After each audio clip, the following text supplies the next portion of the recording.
पंचायती राज विभाग में एक सफाई कर्मचारी, जिसका नाम आलोक मौर्य होता है, वो एक शिकायती पत्र लेकर सीधा चौकी इंचार्ज के पास पहुंचता है। लेकिन चौकी इंचार्ज उसकी सुनता ही नहीं है।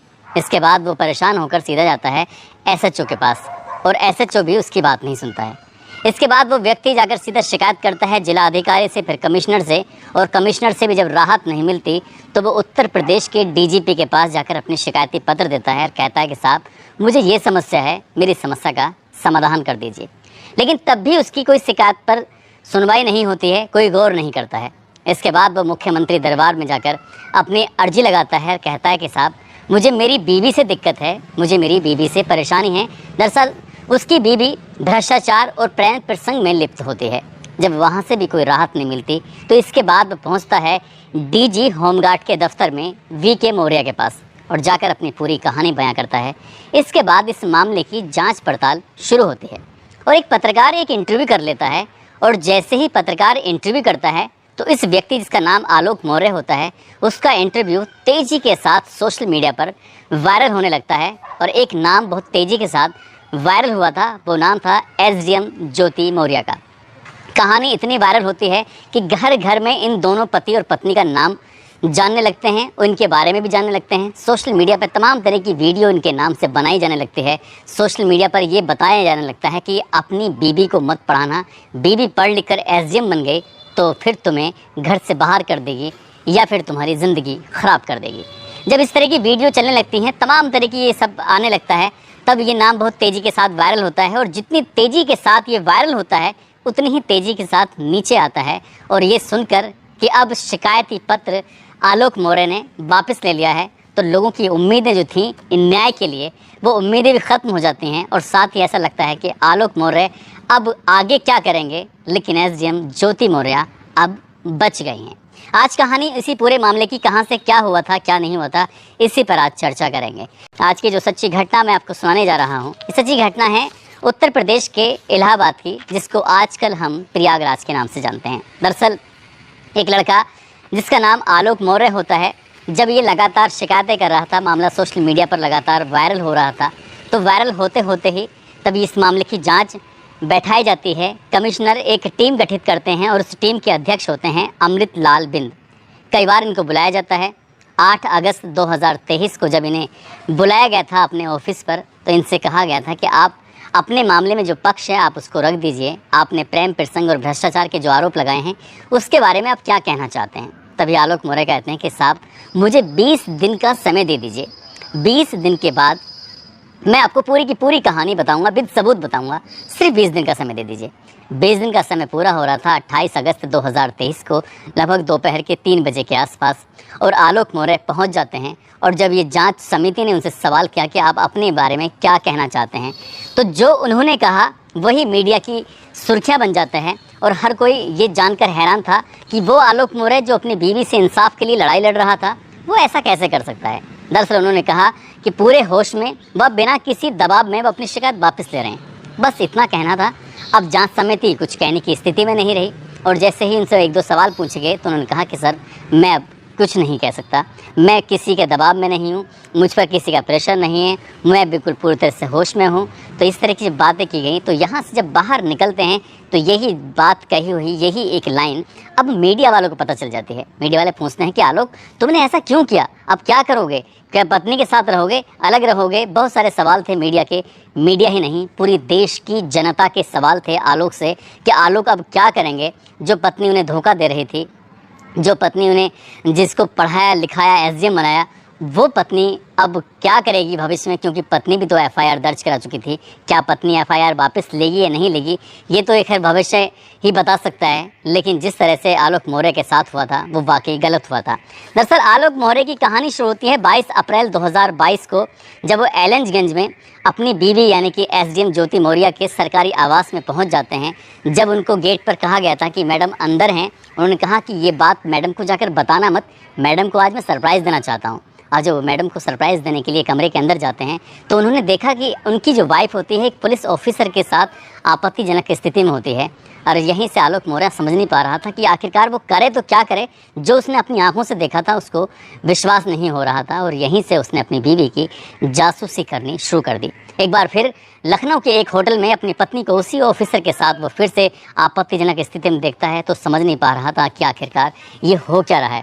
दरअसल साल 2020 में उसने अपनी बीवी का मोबाइल देखा जिसमें फेसबुक खुला हुआ था। उसमें देखता है कि एक ऑफिसर है पुलिस का, उससे उसकी बीवी की चैटिंग चल रही थी। तभी उसने पूछा कि ये कौन ऑफिसर है, किसके साथ चैटिंग करती रहती हो। वो कहती हैं कि मैं ऑफिसर हूँ, लोगों से मिलना होता है, बातचीत करनी होती है, तमाम तरह की बातें होती हैं। इसका मतलब ये नहीं कि तुम उस पर शक करोगे। लेकिन आलोक मौर्य के दिमाग में एक शक की जो सुइयाँ थीं वो उसी दिन घुस गई थीं साल 2020 में। और वो अपनी पत्नी की जब जासूसी करता है तब जाकर उसे पता चलता है कि उसकी बीवी का तो किसी से अफेयर चल रहा है। जबकि अगर हम और भी थोड़ा बारीकी में और भी थोड़ा पीछे जाने की कोशिश करें तो आलोक मौर्य प्रतापगढ़ में सफाई कर्मचारी होते हैं, पंचायती राज विभाग में इनकी नौकरी लगी थी। इनके परिवार ने इनके लिए एक दुल्हन को तलाश किया था और वो दुल्हन मिली थी बनारस का एक गाँव लगता है चिरई गाँव, वहाँ की रहने वाली एक लड़की जिसका नाम होता है ज्योति मौर्य। उनकी एक बहन होती है, एक और भाई होता है। पापा परचून की दुकान चलाते थे, घर में चक्की का भी काम चलता था, आटा पिसाई का काम होता था। ये लड़की शुरू से ही पढ़ने में बेहद होशियार होती है। लेकिन जब इसकी शादी का वक्त होता है तो साल 2010 में 19 नवंबर का वो दिन था, इनकी शादी हो जाती है। शादी होने के बाद ये लड़की अपने पति को बताती है कि मैं आगे पढ़ना चाहती हूँ और ये बात आलोक मौर्य को बेहद पसंद आई थी। उसने कहा कि ठीक है, हम नहीं पढ़ सके तो क्या हुआ, तुम्हें पढ़ाएंगे, पूरी ईमानदारी के साथ पढ़ाएंगे। जो पढ़ाई होनी थी वो पढ़ाई करते करते उन्होंने तैयारी कराई। और तैयारी के लिए मतलब पीसीएस की तैयारी जब कराते हैं तो इसके लिए बाकायदा अपनी पत्नी को घर से दूर रखा जाता है ताकि वो उनको घर का गाँव का जो माहौल था, यहाँ शोर शराबा, उससे दूर सिर्फ पढ़ाई के माहौल में उनको रखा गया था। जब पैसे की किल्लत होती थी तो जो अपनी जो सैलरी थी उससे भी पूर्ति नहीं होती थी तो बड़े भाई से पैसे मांगते थे। बड़े भाई से हेल्प जब कम रहती थी तो पिता से पैसे मांगते थे और पिता की हेल्प भी कम पड़ जाया करती थी। तो अपने ही डिपार्टमेंट के लोगों से पैसे मांगकर अपनी बीवी को भेजा करते थे ताकि बीवी पढ़ लिख कर कामयाब इंसान बन सके और उनका सपना पूरा होता है। साल 2015 में जब ये ज्योति मौर्य की पीसीएस में एक बेहतरीन यानी कि शानदार रैंक आती है, 16वीं रैंक आती है। अगर हम महिला वर्ग की बात करें तो उनकी तीसरी रैंक थी। और तीसरी रैंक होने के बाद जैसे ही लोगों को पता चलता है कि यूपी पीसीएस की एग्ज़ाम पास करने के बाद अब ज्योति भविष्य में एसडीएम बनेंगी तो जाहिर सी बात है आलोक मौर्य ही नहीं बल्कि पूरे गांव के लिए खुशियों की बात हो जाती है। और एक साथ 2015 में 2 खुशियाँ आई थीं, ये गर्भ से भी थीं तो इनको 2 जुड़वा बेटियां पैदा होती हैं। ज़िंदगी बिल्कुल ठीक चल रही थी। साल 2016 से इनको जगह जगह नौकरी मिलना शुरू हो जाती हैं और कभी इस ज़िले में तो कभी इस ज़िले में ट्रांसफ़र भी होते हैं, नए नए लोगों से मिलना जुलना भी शुरू होता है। वो प्रतापगढ़ में रहते थे तो कभी कभी अपनी पत्नी से मिलने के लिए चले जाया करते थे। लेकिन एक दिन अपनी ही पत्नी को उन्होंने गलत अवस्था में देखा, किसी दूसरे व्यक्ति के साथ देखा और इसी को लेकर कि उनकी पत्नी उन्हें धोखा दे रही हैं। जिस पत्नी को पढ़ाया लिखाया और एसडीएम बनाया वो पत्नी उन्हें जब धोखा दे रही थी तब वो चौकी इंचार्ज के पास जाकर रिक्वेस्ट करते हैं कि साहब मुझे इंसाफ दे दो। चौकी इंचार्ज क्या, एसडीएम क्या, जो अधिकारी थे, डीएम, कमिश्नर, डीजी, डीजीपी, सबके पास जाते हैं, सबसे इंसाफ की गुहार लगाते हैं। लेकिन किसी अधिकारी ने नहीं सुना। जब सोशल मीडिया पर उनकी जो एक परेशानी थी, उनकी समस्या थी, जब वायरल हो जाती है उसके बाद पूरे देश की मीडिया ने इस मामले को बड़ी प्रमुखता से, बड़ी गंभीरता से उठाया।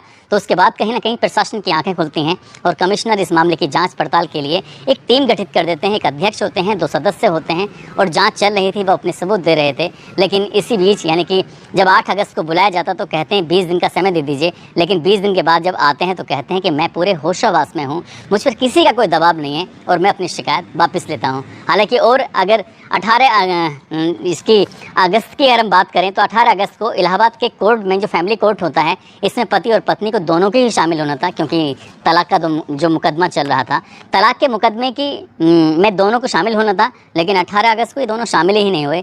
मीडिया को इस बात से भी हल्का सा अंदाज़ा हो गया था कि ये दोनों एक साथ इसमें शामिल नहीं हुए हैं तो कुछ ना कुछ बात है और जब बात 28 अगस्त की आती है तो 28 अगस्त को आलोक पूरी तरह से बैकफुट पा जाते हैं और अपना प्लान चेंज कर लेते हैं। हालांकि उनकी पत्नी की तरफ से भी एफआईआर दर्ज कराई गई है दहेज प्रकरण को लेकर। अब दहेज वाले मामले को या वापस लेते हैं या फिर बनाए रखती हैं, आलोक मौर्य के साथ वो जाएंगी या फिर अपनी ज़िंदगी अलग से बनाएंगी, क्या करेंगी क्या नहीं करेंगी। लेकिन हर किसी की ज़ुबान पर एक नाम शामिल हो जाता है कि एसडीएम ज्योति मौर्य को उनके पति आलोक मौर्य ने खूब पढ़ाया लिखाया, काबिल बनाया। और जब ये सोशल मीडिया पर मामला बहुत तेज़ी के साथ वायरल होने लगता है, तभी एसडीएम ज्योति मौर्य को लगता है कि उनकी जो मानहानि की गई है, उनके साथ लोगों ने गलत किया है, उनके मीम्स जो बनाए वो गलत किया है, उनकी जो वीडियो बनाए वो गलत किया है। वो सीधे पहुंच जाती हैं दिल्ली हाई कोर्ट में और वहाँ जाकर अपील करती हैं जज साहब के सामने कि जज साहब जो भी मटेरियल बनाया गया है उनके ऊपर सोशल मीडिया पर उसको हटवाने की प्लीज़ कृपा करें। अब वो अगर ऐसा आदेश आता है कि इस जो जितनी भी वीडियो सोशल मीडिया पर बनाई गई हैं ज्योति मौर्य और आलोक मौर्य के ऊपर, उनको सबको हटाया जाए, तो जितने भी यूट्यूबर हैं या न्यूज़ चैनल वाले हैं सबको वीडियो हर हाल में हटाना ही पड़ेगा। नहीं हटाएंगे तो कोर्ट के अवमानना के चलते उनके खिलाफ कार्रवाई भी हो सकती है। अब जैसे इन्होंने आलोक मौर्य से जीत हासिल की है, क्या ये सोशल मीडिया के उन लोगों से भी जीत हासिल कर पाएंगे नहीं कर पाएंगे पता नहीं। लेकिन आलोक मौर्य जिस बहादुरी के साथ लड़े थे और एक साथ उन्होंने बैकफुट पर आ गए हैं। कई लोग कई तरह के सवाल कर रहे हैं, आगे क्या होना है क्या नहीं होना पता नहीं। लेकिन अगर इन दोनों का भविष्य दोनों के साथ रहें, बच्चे भी साथ रहें, तो इससे अच्छी कौन सी बात हो सकती है। दोस्तों, इस पूरे घटनाक्रम को सुनाने का उद्देश्य किसी को परेशान करना नहीं है, किसी का दिल दुखाना नहीं है, बल्कि आपको जागरूक करना है, आपको सचेत करना है। आप जहाँ भी रहें अपना ख्याल रखें, सुरक्षित रहें। जय हिंद, जय भारत।